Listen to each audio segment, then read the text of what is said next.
ప్రియులారా, మన ప్రభు అయిన యేసు క్రీస్తు నామంలో మీకు శుభోదయం.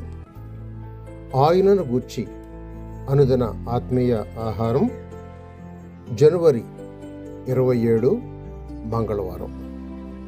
నేటి మన ధ్యాన లేఖనం యెహోషువ గ్రంథం 14వ అధ్యాయం 1-2 వచనాలు. మోషే ద్వారా యెహోవా ఆజ్ఞాపించినట్లు యాజకుడైన ఎలియాజరును, నూను కుమారుడైన యెహోషువయు ఇశ్రాయేలీయులకు ఆ స్వాస్థ్యములను పంచిపెట్టారు. వ్యాఖ్యాన అంశం: వాడబారని స్వాస్థ్యం. వ్యాఖ్యాన అంశం: వాడబారని స్వాస్థ్యం. వ్యాఖ్యానం: పాత నిబంధనలో స్వాస్థ్యకర్త యెహోషువ అని దీని ద్వారా నేర్చుకుంటున్నాం. కొత్త నిబంధనలో క్రీస్తు మన స్వాస్థ్యకర్త అని తెలుస్తోంది. ఆయన ద్వారా నమ్మిన వారు అక్షయమైనదియు, నిర్మలమైనదియు, వాడబారనిదియునైన స్వాస్థ్యమును పొందిరి అని వ్రాయబడి ఉంది. యూదుల స్వాస్థ్యము భూ సంబంధమైనది. మనదైతే పేతురు వ్రాసిన మొదటి పత్రిక 1వ అధ్యాయం 5వ వచనంలో వ్రాసినట్లు పరలోక సంబంధమై ఉన్నది.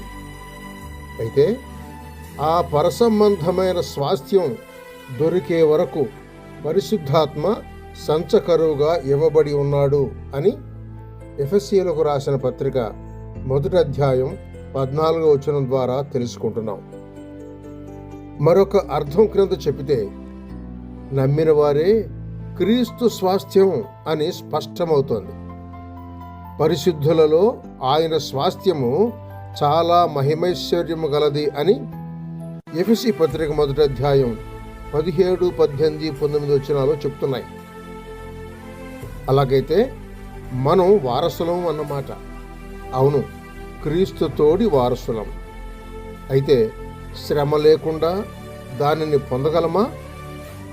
ప్రస్తుత లోకము క్రీస్తు విరోధి అయిన దుష్టునికి లోబడి ఉంది. కనుక వారసులమైన మనం తప్పక క్రీస్తుతో కూడా శ్రమపడి తీరాలి.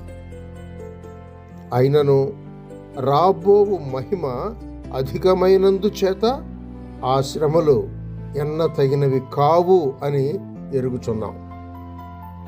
నేను నీ కట్టడలను నేర్చుకున్నట్లు శ్రమనుంది ఇంటుట నాకు మేలయను అని కీర్తనాకారుడు 119వ కీర్తన 71వ వచనంలో గుర్తు చేస్తున్నాడు. సహోదరుడు సైలస్ ఫాక్స్. శుభములతో వందనాలు.